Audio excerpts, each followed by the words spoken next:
There's Gareth Icke. He's the living proof that good voices are not genetic. Because he don't get it from me. I've been known to clear a room with karaoke. Okay. We're going to go to some strange places now. This is Krishnamurti. Do you know Krishnamurti?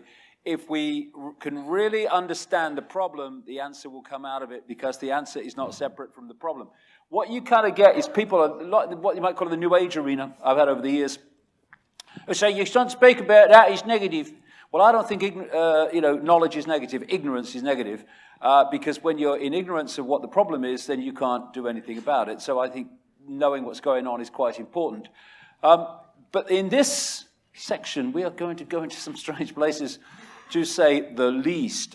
Just to reiterate the problem, we've got disconnected from the full magnitude of who we are, isolated in the five senses, thanks to the bamboozle that's been set up to hold us in perceptual servitude and created the madhouse. And now the question is, who's behind it, or what's behind it? And this is where we go into some strange places. This is a lovely quote. Every man takes the limits of his own field of vision for the limits of the world. That's the program. And it's a big mistake if we're going to understand what's going on in the world, especially when we come to this bit, which is, how do we get there to this Hunger Games society? Total human control. We hide the real controllers, which is what has been happening through known human history. Who is the spider? What is this force and source that's driving all this? Well, it ain't them. Here today, gone tomorrow, politicians, different parties, same party, it doesn't matter, it's not them. No one who ever does this job, even as the so-called President of the United States, the most powerful man in the world, yeah, okay, yep, I'll believe you. Nor is it even the corporations. And a lot of people say it's the corporations. It's not. The corporations are not the origin of this control and this centralization of power. They are a vehicle for it, not the spider. And it's no one who's sitting around a table apparently making the decisions in the public eye. Those you see are only gophers for those you don't see. You can go deeper into the rabbit hole, away from the people you see, into the advisors. It's not them either. You can go even deeper into the rabbit hole, and you can find the Rothschilds and people like that. We are the Rothschilds. You don't see us, but we control your life. Well, yes, but only on one level. They're not the origin either. So who is the spider? What is the driving force? Mark Twain said, truth is stranger than fiction because fiction is obliged to stick to perceived possibilities. Truth isn't. The truth doesn't change because you don't want to hear it. And the postage stamp consensus is currently in an ambulance heading for emergency because it's heard what I'm going to say next. And this is as far off that postage stamp that you could possibly imagine. So it's in intensive care until I've finished. So are we ready? Are we ready? Who is the spider? This takes us into this next level of the rabbit hole, which is a level of non-human intelligence, which is ultimately, well, I say ultimately, there might be levels beyond that. Ultimately, as we see it now, behind what's going on in the world. All these different areas of human society of control, secret societies, politics, banking, Satanism, pedophilia, military, media, religion, it all in the end ends up leading to one place, which is this spider, this force, which is not human. Okay, yes, I can understand that to an extent. I have a question. But hold on a minute. We live in an electromagnetic spectrum that's 0.005% of what exists in the universe, so mainstream science says, and we can only see a tiny fraction, visible light, of that electromagnetic spectrum of 0.005%. if you take the projected size of the universe according to mainstream science, then the Earth, by comparison, is 1/1000th of a pinhead. I feel it in me water. I think there's other life out there other than us. Honestly, I do. I'm convinced. This is, again, it's like, take a deep breath, look at it again. It's freaking obvious. It's like, do you think the sun affects our temperature? Oh, yeah, okay. Our consciousness, this is Bernard Carr, professor of mathematics and astronomy at Queen Mary University, London. Our consciousness interacts with another dimension. Our physical senses only show us a three-dimensional universe. What exists in the higher dimensions are entities we cannot touch with our physical senses. They're on different frequencies. And these non-human manipulators, visitors, from other dimensions of reality have been described in many and various ways by different cultures all over the world. The serpent gods, Chitahuri and the Zulu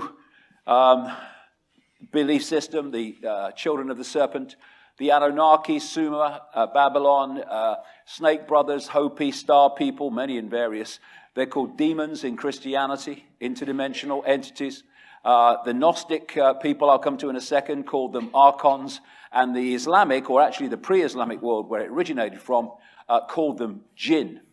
And these are entities either that are manifesting within our reality, our visible light frequency band, or manipulating from outside of that visual frequency of perception. And the different ways, I say different ways, the common ways that they are described, many of them, very, very compelling in different cultures and belief systems. They are clearly describing the same force. Like the archons in the Gnostic belief system, as they call them, they said of the archons, they were made from luminous fire. And they kind of create with luminous fire. And the jinn are said by the Islamic world to be made from smokeless fire. And the way that they are described, they're clearly describing the same entities, the same force. Now, the Gnostics, I've got very interested in them in the last few years. The Gnostics were not a race, or even a people. They were a belief system. They were a perception system. And whenever they got into a place and started to communicate this perception, this knowledge, it's what gnosis means, knowledge, but a certain kind of knowledge, they were persecuted by the Roman Church who sent the boys in. So it was the Gnostic perception system that was running the Great or Royal Library at Alexandria in Egypt. This fantastic depository of ancient knowledge and ancient historical awareness knowledge, which was destroyed in pieces, in sections, in a sequence over a period by the Roman Church. And the most significant one, the most talked about one, happened around 400 AD, just after. And the Gnostics, when you see what they were saying, you can see why the Roman Church wanted to destroy them. And the Cathars in southern France were also, in the same way, Gnostic thinkers. They had a perception of the universe that was what the Gnostic belief system. And the Roman Church sent the boys in, again in stages, and eventually destroyed them in the public arena at the siege of the castle of Montségur in 1244. Now, it seemed that what the Gnostics believed had been lost, the detail of it anyway. But then, in 1945, a sealed jar was found, an earthen jar, at a place called Nagamadi, about 70, 80 miles north of Luxor on the Nile in Egypt.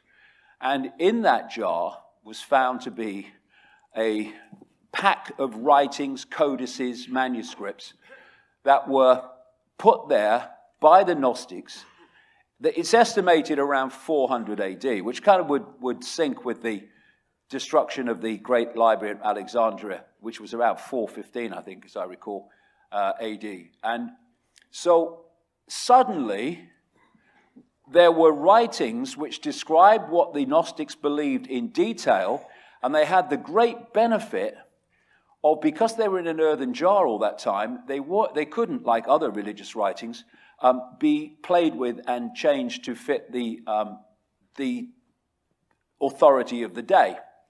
And 1/5 of these writings found at Nag Hammadi talk about something they call the archons.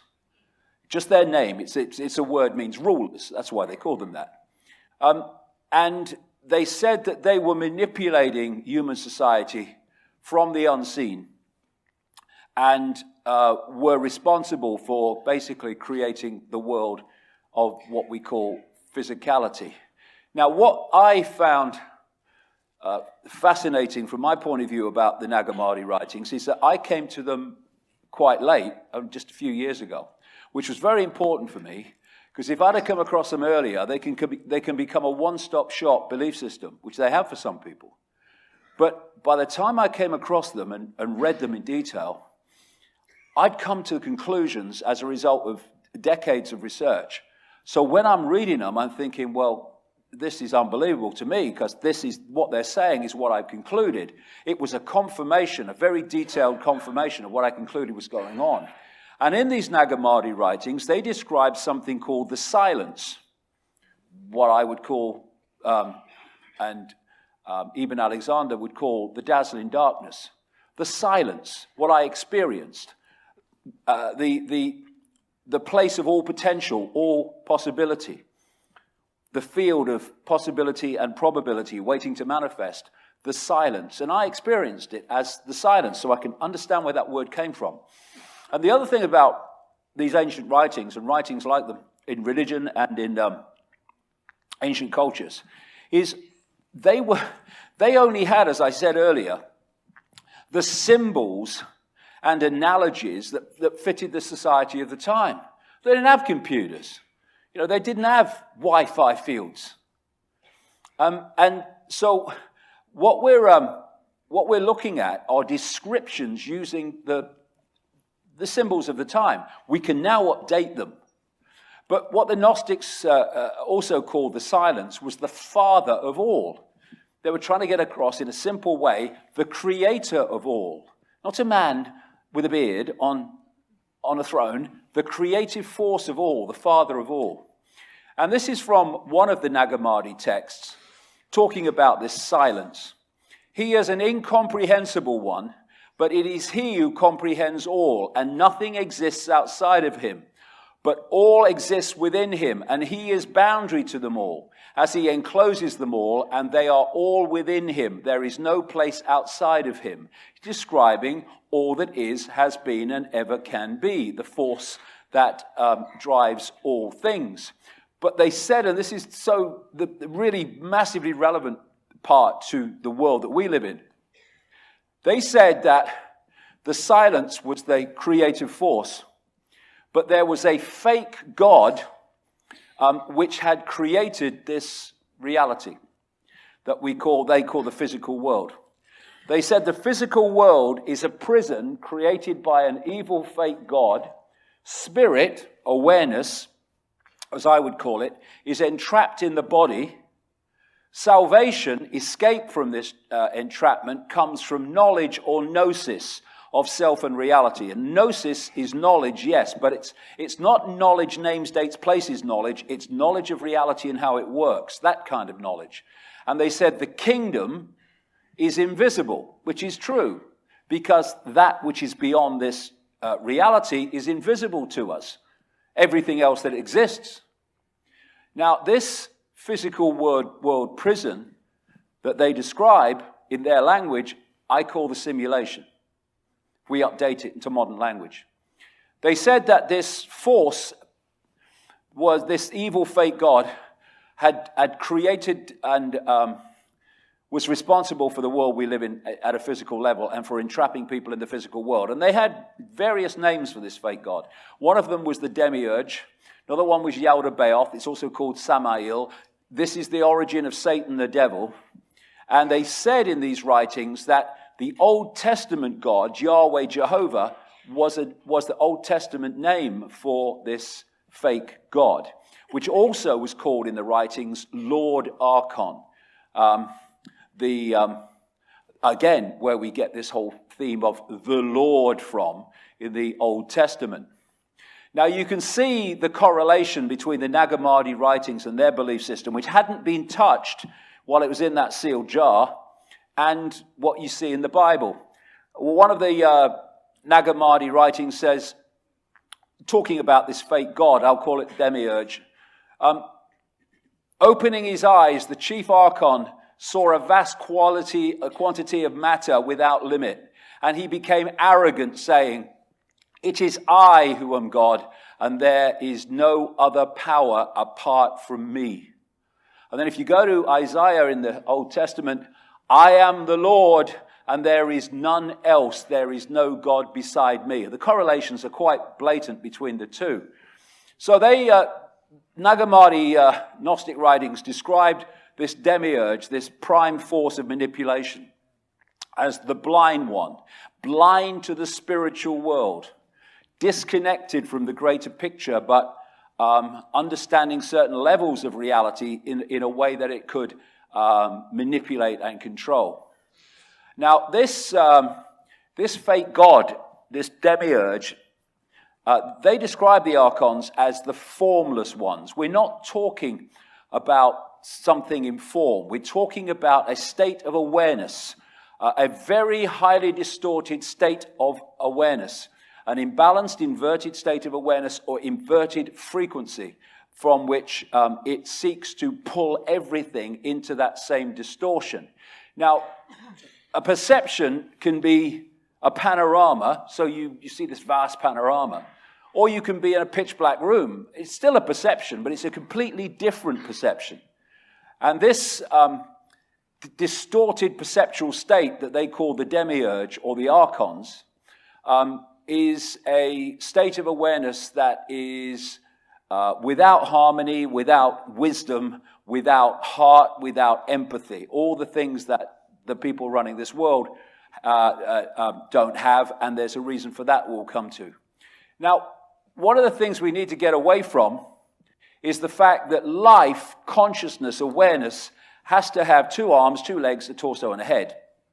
That's just one form of vehicle for awareness. You can have pure awareness, you can have expanded awareness, you can have heart-centered awareness, or you can have what we call evil awareness, which is a vast distortion of harmony. So some scientists now are looking at this whole idea of what pertains to be life in a different way. This is a mainstream headline: "Is alien life everywhere? Radical theory claims it may have become part of the fabric of the universe." He was talking about maybe our laws of physics are actually this kind of alien consciousness. So we're starting to get away from this idea of, the human form is the only way that intelligent life can operate. It can't. And I watched the whole series of this called Through the Wormhole, fronted up by Morgan Freeman, on the Science Channel, where they were looking at, it was mainstream scientists, but to be fair, they were looking and asking questions about the big picture, the big questions. And they were looking with more sympathy on the fact that maybe the postage stamp doesn't know it all. And they asked the question in one edition, one program: are digital aliens hiding within technological systems? Because the digital level is also a state of awareness. And it's a state of awareness that can manifest and can make things happen and can take control if it's in the right arena. And this is a guy called Christoph Adami from Michigan State University. He said in that program, we can define life in terms of informational processes. So life and awareness and what we call forms of consciousness take many and various expressions, infinite expressions, and thus we're not talking ultimately about somebody in a form, although they do take form. We're talking about a distorted awareness that's behind all this. So the archons in their base form are a chaotic, imbalanced, inverted state of awareness, thus frequency. And the Gnostic writings talk about how the fake god, the demiurge, made copies of itself. So the archon demiurge became the Lord Archon of the archons, which were basically like the way I see it anyway, it's like Agent Smith in the Matrix.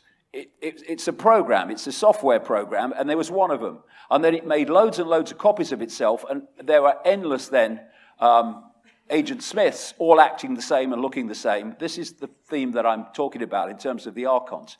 They were copies of the original distortion. So I'm using the word archons here in this section as a name for the many and various expressions of a deeply distorted and inverted awareness, because it does take many expressions, some of which I'll come to. So the Nag Hammadi writings said of the archons and the demiurge, Lord Archon. Archon, as I said, means prince, ruler, authorities, and from the beginning. They say that they've been here from the beginning of this world because they basically were responsible for it. They say that the demiurge is a fake god that created our physical or material reality as we perceive it. Gnostics related the demiurge to the Judeo-Christian Yahweh Jehovah God, and they said that the archons were inorganic. They did not result and come in what we would call a natural way, inorganic, not resulting or produced by growth, artificial. When in our language, they're saying that this is a form of artificial intelligence. By the end of this section, that will become very, very relevant. They describe the guardians, the archons, as the guardians and the gatekeepers. The guardians are the gatekeepers of humanity going into a state of expanded awareness, holding them in that lower state of awareness, because then they could control them. In expanded states of awareness, they cannot control, and thus they want to stop us from going there. The writings say that the archons sought to overpower humanity in its psychological and perceptual functions. That's exactly what I've been talking about all day, how the manipulation of perception is how the control system works. They said the archon agenda for humanity is creating fear and slavery. Well, that's again what I've been talking about all day. That's what's happened since this hijack took place. And if you look in the Bible, you'll see kind of indications of what I'm talking about here. Here's one. For our struggle is not against flesh and blood, but against the rulers, against the authorities. Both names that actually mean archon in that language. Against the powers of this dark world and against the spiritual forces of evil in the heavenly, unseen realms. They said in the writings that the demiurge and the archons have no creative imagination and envy humans because we do. They describe them in our language like cyborgs, a robotic race that can imitate but not innovate. They called it counter-mimicry. In simple terms, if you gave this archontic awareness a blank sheet of paper, it wouldn't know what to do with it. It couldn't create on it.